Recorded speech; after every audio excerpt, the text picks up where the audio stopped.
Well, with Valentine's Day this past Tuesday, I decided I'd speak on love and dating. And then, as usual, one of my messages becomes a series. And so last week, I decided to talk about just love in dating and then love in marriage this week and next week. We may go another week, I don't know. I don't know of anyone who got married because somebody had a gun to his head. I've never met one of those people.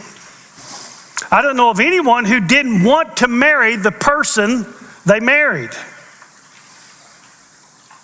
I don't know of any couple who didn't think they were in love when they got married. Most of them probably thought theirs was the greatest love ever. Nobody ever quite loved each other like we love each other. And yet I know, and you know, all kinds of couples whose marriages didn't survive. In some, what felt like love eventually became disinterest. In others, what felt like love eventually turned to hate. So I want to give you a couple of really important random thoughts before we get in the outline. The whole marriage experience from proposal to honeymoon has now become a made-for-social media production. If couples gave the time, focus, and energy to being married that they give to getting married, they'd be a lot better off. The success of a marriage isn't measured by how many bridesmaids and groomsmen you have, or how cool your engagement parties, wedding, and honeymoon were. Success is measured by your marriage lasting and your love for each other growing year after year. Betsy and I didn't have a photographer and didn't take a selfie when I asked her to marry me in the parking lot of the Aquatic Center at UT. But here we are 42 and a half years later. I didn't look it up, but I remember reading an article years ago that said, the more you spend on the wedding, the more likely you are to get divorced. Isn't that interesting? Wow. It's not the venue that you say I do in that makes a marriage great. It's not the dresses, the flowers, the tuxedos, the music, or the rings that make a marriage great. It's what you do after you say I do that makes a marriage great. Betsy and I have been I-doing a long time and doing a lot of good things over these 42 and a half years. In our case, we actually had to melt down our high school class rings and my mom's wedding band in order to have wedding rings. We couldn't afford anything. And we came up with this little microscopic diamond. It probably was just a chip of glass, but anyway, we had these little rings designed, and she had this little tiny diamond. I hope it was a diamond in it. And that's what we did. It's all we could afford. But obviously, starting broke didn't turn out so bad, did it? It's obviously easier to say I do than it is to do what you said you'd do. The work's not over when you say I do. It's really just begun. When couples marry, the two of them are on the same page. With some, years later, you wonder, how did he marry her? Or how did she marry him? So the real question is not, are you on the same page at some moment in time, but how will you stay on the same page for the rest of your lives? How do you grow together instead of apart? And you will do one or the other. Hopefully these messages on what love is and how to love someone will help you to experience God's best in your marriage. So I want to begin with two opening thoughts. Number one, husbands are commanded to love. Husbands are commanded to love. Ephesians 5:25. Husbands, love your wives, just as Christ also loved the church and gave himself up for her. Now, why are husbands commanded to love? Because men are kind of made to conquer. We conquer things. We conquer school, we conquer a sport or a hobby, we conquer a job, then we conquer us a wife, we win her affection, and then we look for the next thing to conquer. God wants us to spend the rest of our lives conquering our wives, winning their love for us day after day after day. You don't mark marriage off of your things I need to do list and move on. You dig in, you stay, and you get better at loving the woman that God has given to you. Let me add this about love here. You have to love your mate the way she or he wants to be loved. You don't love them the way you like to be loved. You love them the way they like to be loved. Some people like to have their skin tickled. Some people like to have their head or feet rubbed. Some people like to have their back or neck massaged. Some people don't like any of those things. And so you got to know who your couple is, who your mate is. How you want to be loved may not be the way they want to be loved. So flowers may do it for somebody, don't do a thing for the next person. Love is giving a person what he or she wants, not giving them what you would like to give. I'm going to say that again. Love is giving a person what he or she wants, not giving them what you would like to give. If you just give them what you like to give, you're going to find yourself in trouble. You got to find out what they need and want, and that's what you give. Jot down 1 Peter 3:7. There says that husbands are told to live with wives in an understanding way. The word understanding is the Greek word for knowledge. So man is to become a student of his wife so he can love her as she wants and needs to be loved. She too should study him so that she knows what he wants and how he needs to be loved. Now here's a point of clarity. Women are complex, men are simple. Actually, the Hebrew words used when God made Adam and God made Eve, when Adam was made, it was a simple word, and when Eve was made, it was a complex word. So here's the deal. Figuring out what she wants is like working on a PhD in nuclear physics. Figuring out what he wants is like showing up for preschool the first day. I don't make up the truth, I just report it, okay? Husbands are commanded to love their wives because they often tend not to. Some of it is because of selfishness. Other times it's just because they get distracted with these other things they feel the need to go conquer. So men are to serve their wives just as Christ served us by dying for us. To love her is to study her, to figure out what she wants and needs, and to try to give that to her. It's to be who she needs you to be, not just who you prefer to be. Now here's one thing people say, well, if you love me, you ought to love me the way I am. We say this about God. People say, well, God loves you just the way you are. But that's true, but let me add something to that. He loves you way too much to leave you in that condition.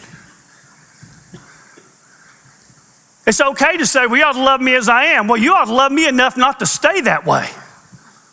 Right? I mean, every day, every year, I ought to give my wife a better man, and every year she ought to give me a better wife. Who you are is not an excuse for not being who you ought to be. Make sense? So you need to be who she needs you to be.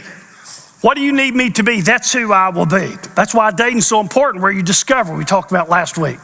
So husbands are commanded to love their wives. Number two, wives are built to love. They're built to love. In Titus 2:3-4 says the older women are to encourage the younger women to love their wives and to love their children. Where men are to love their wives in Ephesians 25 is the Greek word agape. It's God's kind of love. It's about the giver, not the receiver. It's about loving, not being loved, and it's not about feeling loved. God's love for us is about who he is and what he does. It's not a response to who we are or how we're behaving. On the other hand, we think of love as the feeling we have toward a person who does for us what we want them to do for us. Now, if you really think about that, is that not selfishness? Love is the feeling I get when you do what I want you to do. That's not I love you, that's I love me. And I'm using you to love me. It's this kind of love. I'll love you if you'll do and continue to do certain things for me. If you stop, I'll stop loving you. On the other hand, the word used here in Titus 2:4, it's a different Greek word, it's phileo. Phileo is affection that's a response to someone or something. Someone is really good to you, so you feel loving toward them. That's phileo. Nowhere in the New Testament, this is so interesting, is the wife told to agape love her husband. Say, why not? Because she's built to love. Women just naturally love well unless they've been damaged, either by the man they're with or maybe by some other man they dated or by their dad. But a woman who's healthy just naturally loves. You just treat her well, she responds well. Phileo, for our understanding, is best translated like. Women naturally love their husbands and children well. The problem is sometimes they just can't stand them. Am I in the right room? It's the liking them that gets hard. Older and more experienced women ought to have a better grip on this and be able to walk younger women through it. As we'll see in this lesson, marriage is not easy. Sometimes it's really difficult. So is parenting. If you think otherwise, you're really in for a shock. So let's get going. Let's talk about the truth of love in marriage. Number one. First of all, love is not something that just happens to me. Some of us grew up watching The Love Boat. How many watched The Love Boat? Remember that? And in The Love Boat, you know, some guy's on there and some girl walks in and immediately he's in love. That kind of thing. Or Fantasy Island. It's called Fantasy Island because it's a fantasy, okay? That's a good name for it. Love is not something just happens to me. Look at these two verses about love in the New Testament. Matthew 5:44, love your enemies. Well, it's not natural to love our enemies. And if you think that love is some kind of feeling, it's really unnatural to feel loving towards somebody who's against us. So God's not talking about that.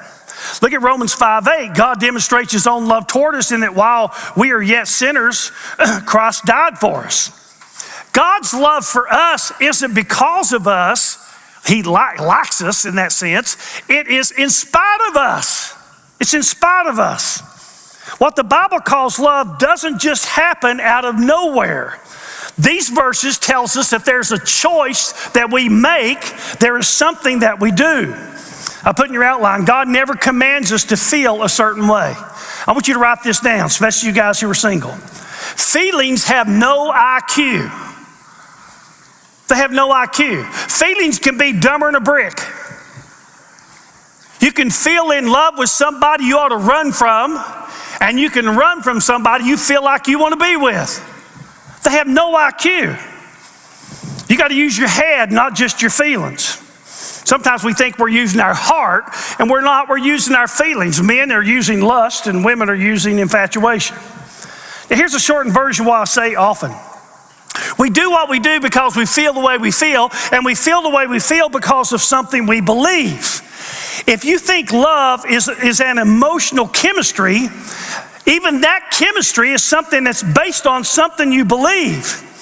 Your belief may be wrong and bad, it may be right and good, but it's something that you believe. That's what your feelings are based on. So for example, some people deserve or believe they deserve a good man. Some women believe that they deserve anybody who'll have them, and they better do whatever it takes to keep them. And so they'll pick a bad man, they'll let him abuse her. Some guys will pick a bad girl, let her abuse him. Either way, whether you think loving is like how God loves us, or it's something that just a feeling that we have, it doesn't just happen to us. If there's chemistry for a reason. We'll talk more about that in a moment. Number two. Love is about what I do, not what I feel. It's about what I do, not what I feel. In John 3:16, for God so loved the world that he did something. He gave. In 1 Corinthians 13:4 gives us a list of what love is like. Love is patient. Love is kind. In other words, he's saying love is action, not feelings. Love is being patient with a person. Love is being kind to a person. It's something I do. It's not something that I feel. When you don't feel what you ought to feel, you still can and need to do what you ought to do. Did you get that? When you don't feel what you ought to feel and want to feel, you can and still need to do what you ought to do. That's love. Love is not an emotional feeling that just overtakes me and overwhelms me, leaving me no choice but to surrender. That's what we made it in America, primarily because of movies and television. That can be lust, that can be infatuation, it's not love. We use language like being in love. God uses language like loving and being loving. I put in your outline, The question is not, are you in love, but will you love? When a couple gets married, we may, in the vows, you may say, well, do you love this woman? That's not the real question. All that is you're saying, how do you feel about her right now? With the tux on and her in that pretty dress and all that money on her finger that you spent. How do you feel about her? That's not the question. The question is, will you love her when she doesn't have the dress on and her hair's not made, her makeup's not perfect, and her attitude's not good? Will you love her then? That's the real question. Everybody who gets married thinks he or she's in love. If that's true, with the divorce rate being what it is, we shouldn't be very impressed with being in love. The real issue is not, are you in love, but will you love? Will you be loving? Will you do the loving thing when the loving thing is the last thing you feel like doing? That's love. Will you do the loving thing when the loving thing is the last thing you feel like doing?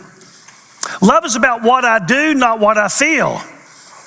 The question is not, do I love him or her? It's, will I love him or her? Feelings come and go, but I have complete control over how I treat my wife. And you have complete control over how you treat your wife or husband. Here's number 3. Love is something I build, not something I fall into. Love is something I build, not something I fall into. Have you ever fallen in love? Yeah, hundreds of times. A lot of people could say that.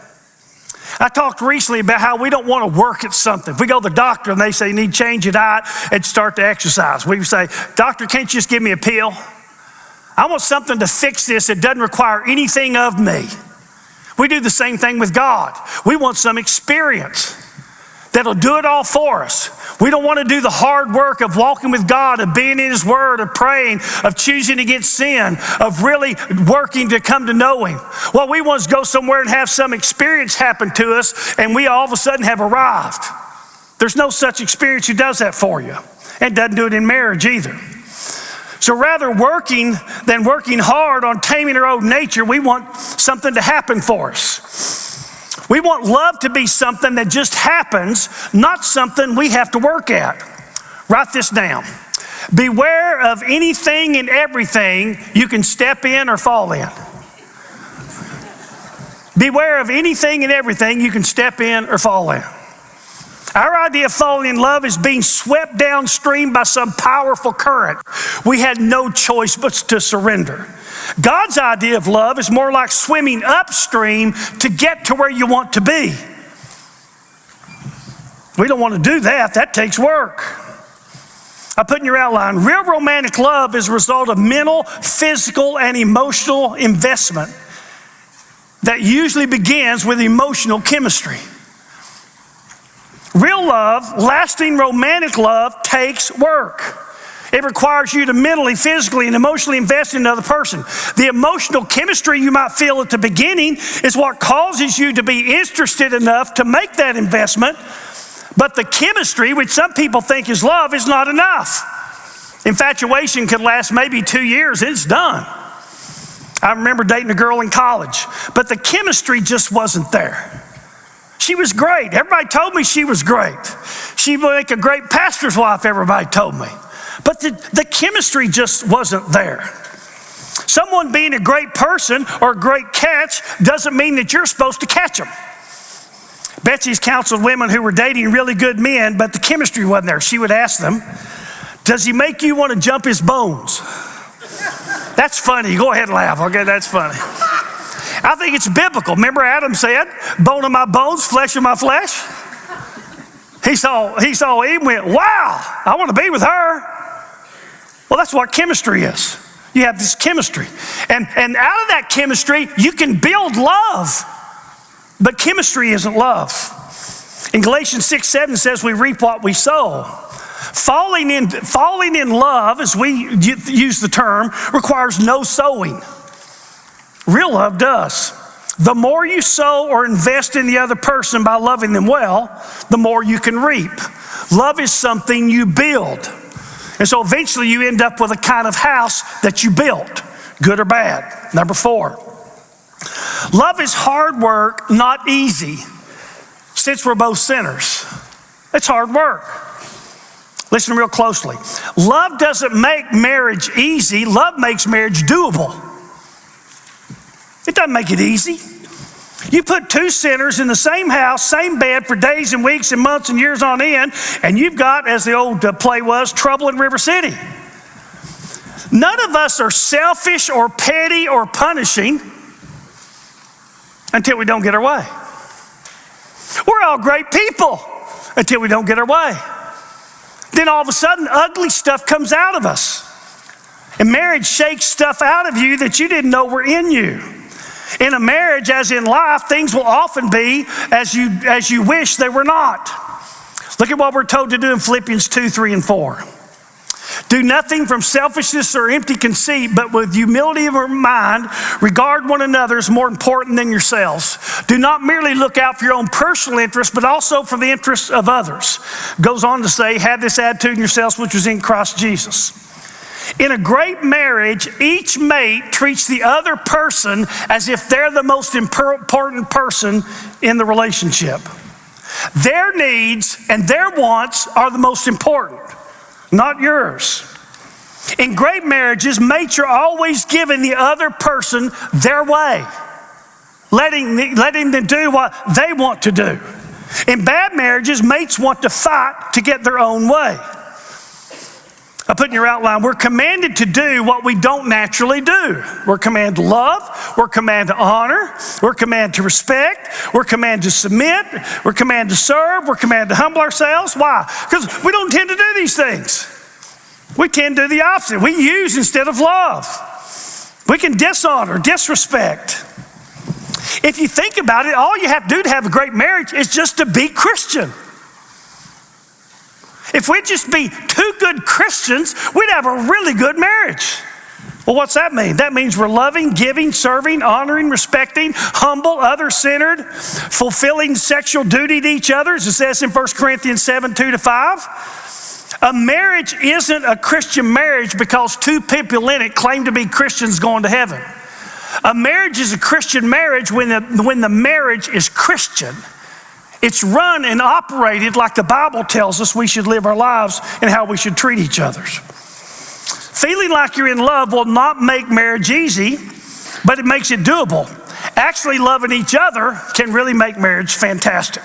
Number 5. Early, the way you feel is the basis for your love. Later, the love is the basis for the way you feel. We'll say that again.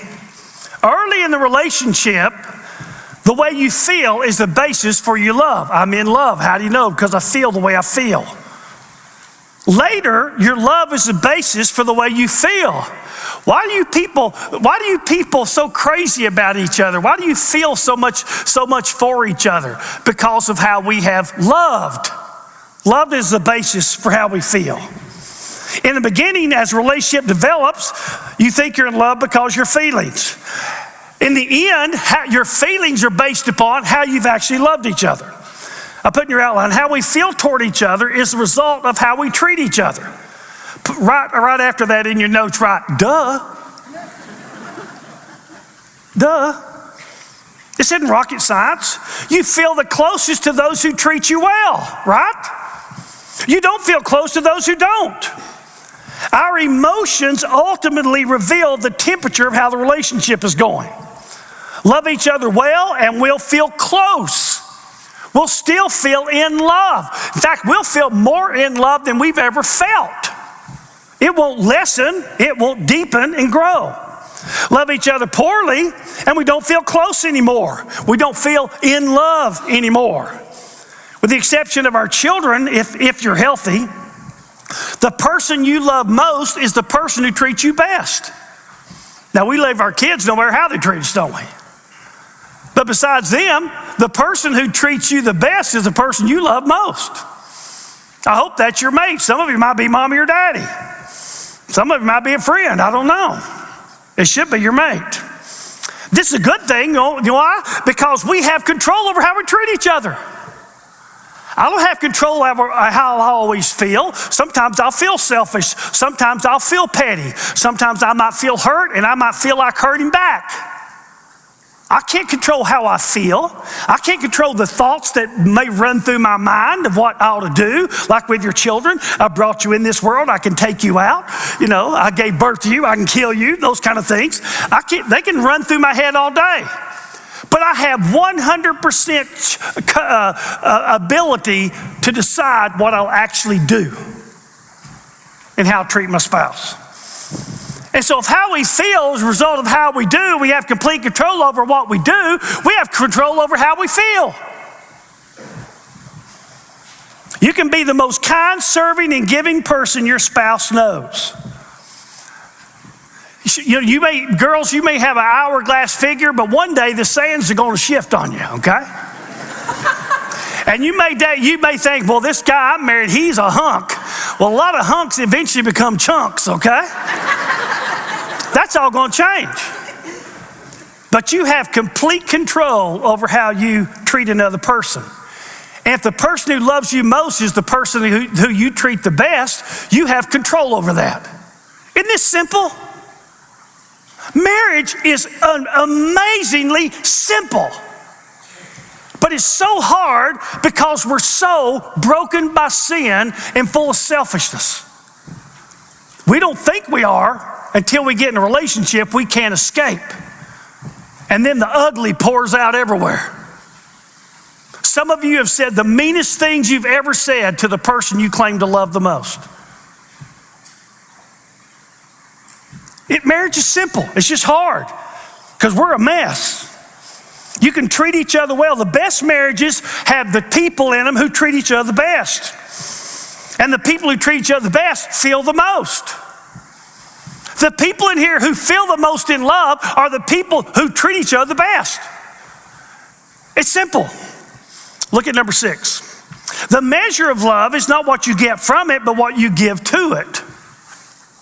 It's not what you get from it, it's what you give to it. To our detriment, we measure love by what we get from it. How loved do I feel? I don't feel like you love me. God measures love by what we give to it. That's why God can love sinners, because it isn't based on who they are, it's based on who He is. That's how we can love enemies. It isn't based on their bad behavior, it's based on our good character. That's why He can love us when we don't love Him back, which is often. That's why we can love our enemies. It's what we give. If Philippians 2, what Philippians 2 tells us is true, and it is, we're supposed to consider the other person the most important person in the relationship, more important than ourselves. If that's true, isn't what they're getting out of this marriage more important than what you're getting out of it? And isn't how they feel more important than how you feel? If they're the most important person, that's how you're supposed to treat people. That's what it means to be Christian. If I measure love by what others do for me and how they make me feel, am I not really talking again about selfishness? If that's the case, I'm just using people to get something from them so I can feel a certain way. Imagine how it could change our marriages if we loved our spouses like we love our children. Would you not agree that with your children, you do most of the giving?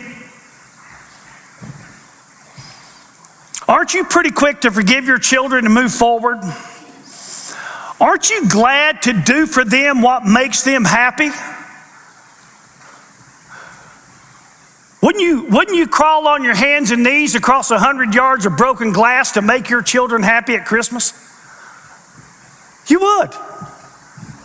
But some of you wouldn't turn around to make your husband happy or your wife happy. You're punishing them because you're not getting what you want out of this marriage because you're selfish. And you're not being Christian at all. And you don't have a Christian marriage. You may be headed for heaven, but your marriage is headed for the tank. Don't you think about and plan things that'll make them happy? Oh, we're going to take them to Disney World, or we're going to plan this vacation. Our kids are going to be so happy about this. Ladies, every day of your life, you could do something that would make your man happy. Every day of your lives, you could do something to make your wife happy. You could just have a plan. You could write them down. Today, I'm going to do this. Tomorrow, I'm going to do this. Next day, I'm going to do that. It's what we do for our children naturally. Unless someone's emotionally damaged, most marriages would be really good if the couples treat each other like they do their kids. A healthy person's love for their child is probably the best example of God's love for us. Shouldn't be, it ought to be for spouses, but it's for children. I put this in your outline. God will ask, did you love, not were you loved? Did you love, not were you loved? I will not have to answer to God for how my wife loved me. She will. I will have to answer to God for how I loved her. Remember from last week, your spouse is not primarily yours. He or she's primarily the Lord's. They're not primarily your husband or wife. They're primarily his son or daughter. Is the way you're treating God's son or daughter pleasing to him? That gives you some perspective. Do you want some woman someday to treat your son or your grandson the way you're treating your husband? Or some man to treat your daughter or granddaughter the way you're treating your wife? And some of you are acting in a way that's completely inconsistent with that. Gives us clarity, doesn't it? Number 7. Love is not about getting what I want, but about giving the other person what they want and need. Love is not about getting what I want. It's about giving the other person what they want and need. Now think about God. God loves us. Does God get everything from us he wants? I doubt it. Sometimes we get him what he wants, other times we don't. But God's love isn't measured by what he gets from us, it's measured by what he's done for us, given to us. And if God loves us that way, isn't that the way we're supposed to love others? All of us are sinners.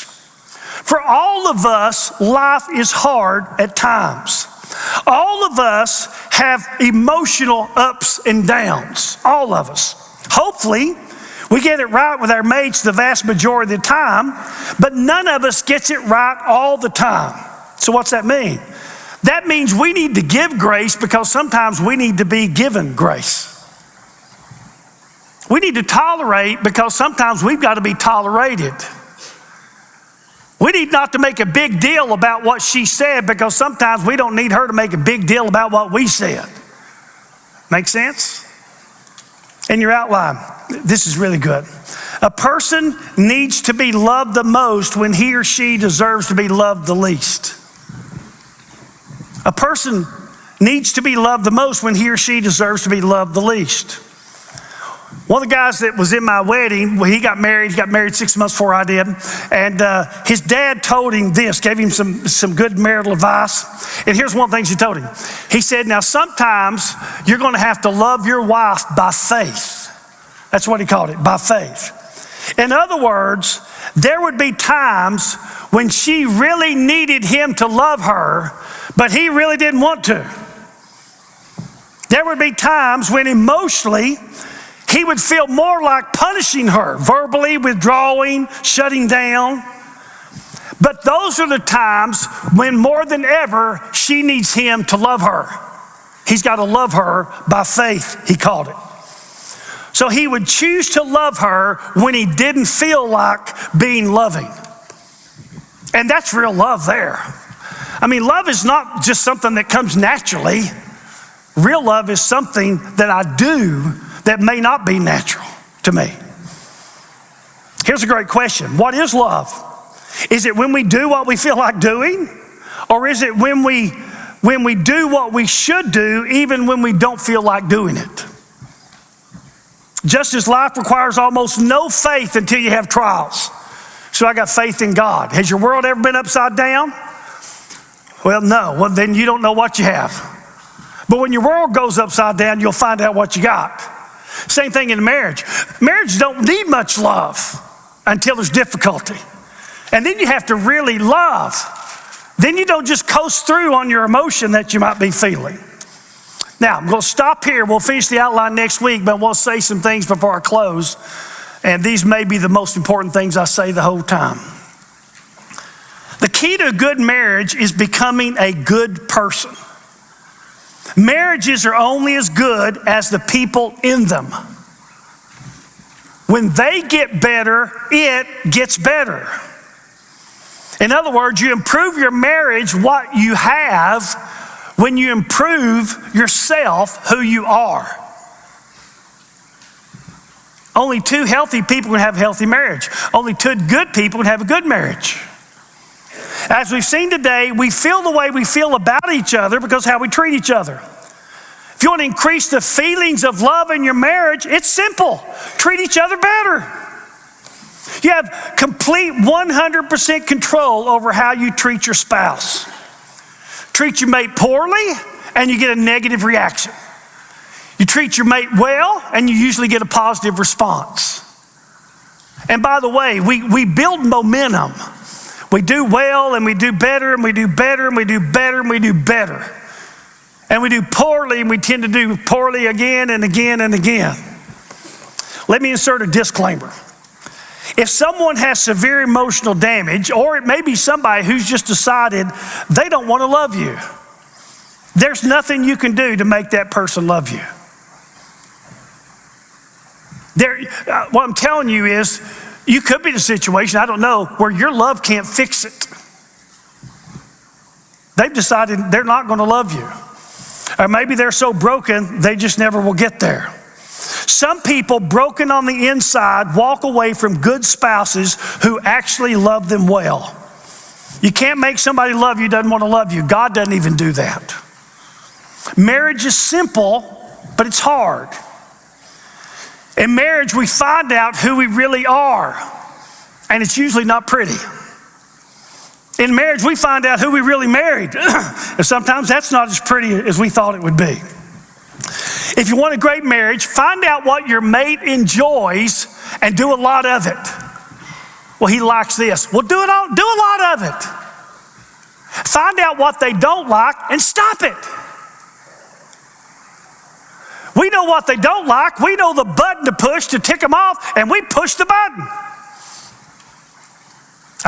Nobody in this room's ever done that, have they? No. Marriage is simple. Find out what they do, love, and do a lot of it. Find out what they don't like and don't do it. Having a good marriage is really that simple. It's just hard because we're so selfish and unlike Christ. Again, the more Christian we become, the better our marriage will get. Last thing. I'll give an account to my wife of my life one day to God. God's going to ask me on that day how I treated this woman he gave to me. I want him to be pleased with how I've done that. I've done two really selfish things for myself in my life. Really selfish. Selfish is when you do something for your benefit, okay? And I'm going to tell you two of them I've done. They are selfish, selfish, selfish. Here's the first one. One, as the Bible says of Caleb, I've tried to follow the Lord my God fully. It's been the best favor I could ever have done myself. It has turned out so unimaginably well. Think, who's benefited the most from this? I have. If I'd known how great it was going to be, I'd have been selfish earlier. Are you following me? Now, the other selfish favor I've done for myself is loving Betsy well. The returns on that investment are more than I ever honestly imagined a marriage could be. Look at Ephesians 5:28. He who loves his own wife loves himself. Let me give you some of the best advice I could ever give you. If you're a selfish person and want a life in a cursed world as good as that life can possibly be, follow Jesus fully. Follow him fully. Don't stick your toe in the water, dive in. You'll get an unsurpassed return on investment. Following Jesus is selfish in that it gives you the best life you can know here. If you don't want to have the best life you can know here, don't be selfish. Don't follow Jesus. But if you want the best life you can know here, I suggest you do something really selfish and follow him fully. You'll be shocked at the benefits. And let me give you another bit of good advice. Love your spouse well. Unless you're married to a bad person, you'll be doing yourself, your kids, your parents, your friends, your church, the Lord, a huge favor. Listen to Proverbs 14:1. It says there, the wise woman builds her house, but the foolish tears it down with her own hands. Some of you are tearing down your house with your own hands. Probably more accurately, your mouth. You could be building the house. You could be building a glorious mansion, but you're tearing it down. You don't feel like you've been getting what you ought to get, so now you're going to give him what you want to give him or her. You're going to punish, shut down, withdraw, isolate, or you may be attacking, I don't know. But you're tearing your house down. You're doing yourself, God, your friends, your church, your Lord, the worst favor you could ever do them. Because they're all going to pay a price for your bad behavior. Betsy has said to me at least 1,000 times, she said, you're exaggerating. No, I don't think I am. Thank you for asking me. And every time she said it, I've said, thank you for saying yes. Loving her well is one of the most selfish things I've ever done. Boys, it turned out good. Last thing. Unless we're lucky and go out together, one day I will bury her, she will bury me. On that day, I want her to think that the best decision she ever made in her life, besides following Jesus, was spending her life with me.